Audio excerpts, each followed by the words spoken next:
दोस्तों नमस्कार। दोस्तों आज हम बात करते हैं तपस्या की।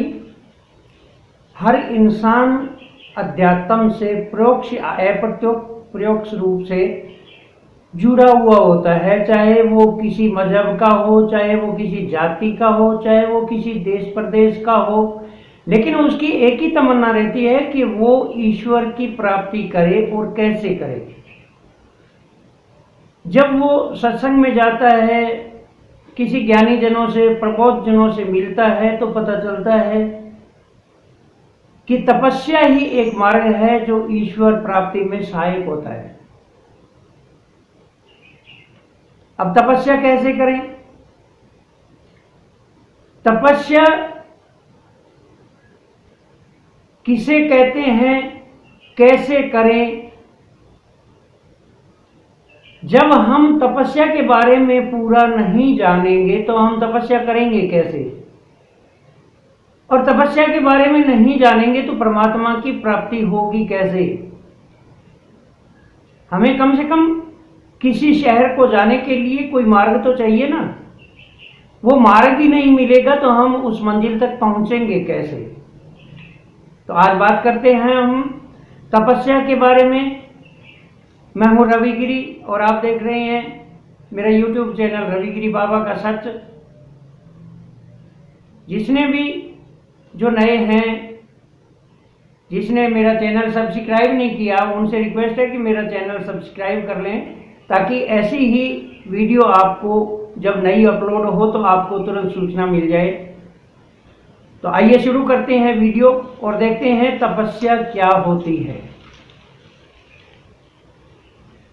हमें अध्यात्म के बारे में जानने से पहले एक बात अपने दिल के अंदर बिठा लेनी होती है कि जितना भी हमारा अध्यात्म है, सारा का सारा ये संस्कृत भाषा में है, और उसी शब्द को हम हिंदी में ले लेते हैं तो हमारा दिमाग भी गड़बड़ा जाता है और उस शब्द का अर्थ भी गड़बड़ा जाता है।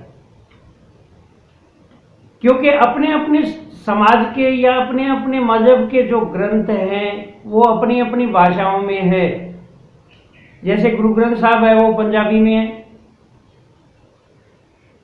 कुरान है वो उर्दू भाषा में है, बाइबल है वो इंग्लिश भाषा में है, और हमारे जो सनातन ग्रंथ है वो संस्कृत भाषा में है। और संस्कृत भाषा में 5-5, 7-7 अक्षरों की संधि चलती है। तो उन अक्षरों को, उन शब्दों को समझने के लिए हमें संधि विच्छेद करने पड़ते हैं और बड़े दिमाग लगा के हमें संधि विच्छेद करना पड़ता है।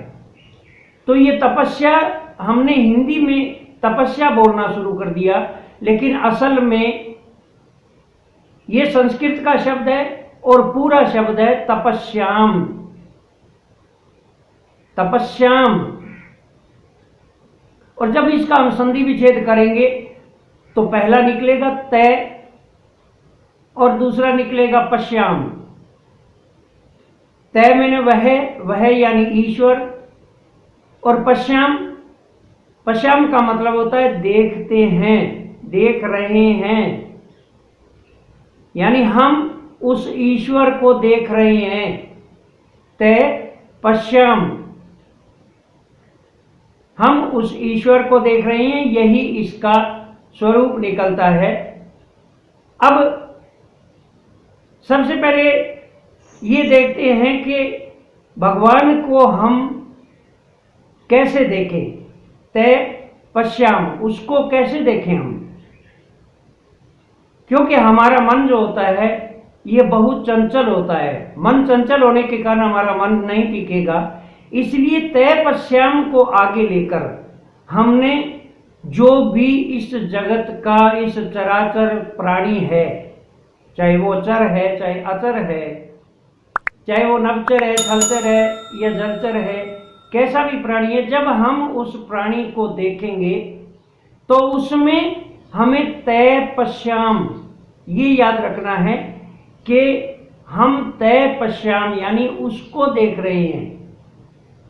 और हकीकत में जितने भी जगत के प्राणी है ये सब उस ईश्वर का ही एक अंश है, उस ईश्वर का ही एक रूप है।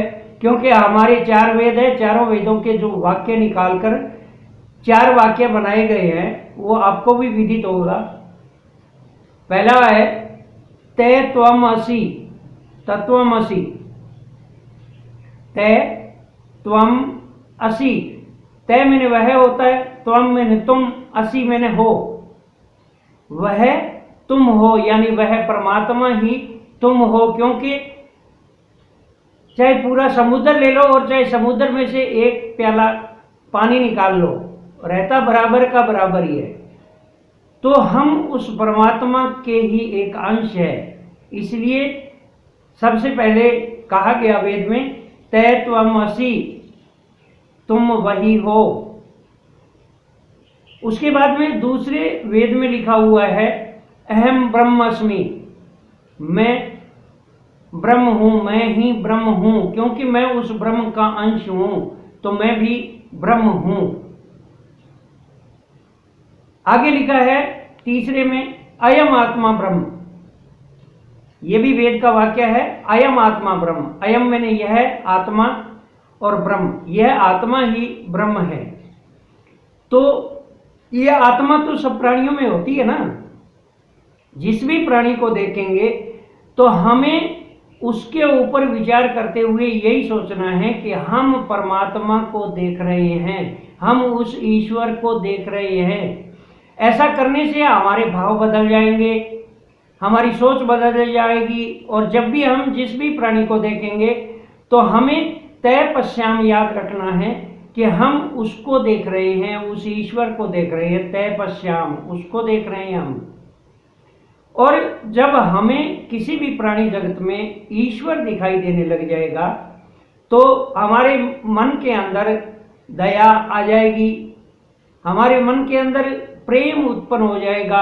हर प्राणी जगत के लिए प्रेम उत्पन्न हो जाएगा, वैर भाव खत्म हो जाएगा, या लालच लोभ वगैरह है वो खत्म हो जाएगा, या जो भी हमारे अंदर बुराइयां, सब बुराइयां खत्म हो जाएगी। और हमें सिर्फ एक ही मार्ग दिखाई देगा, तय पश्याम।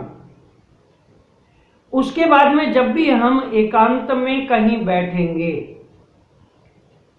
तो वहां भी हमें तय पश्याम के ऊपर ही चलना है कि हम ईश्वर को देख रहे हैं।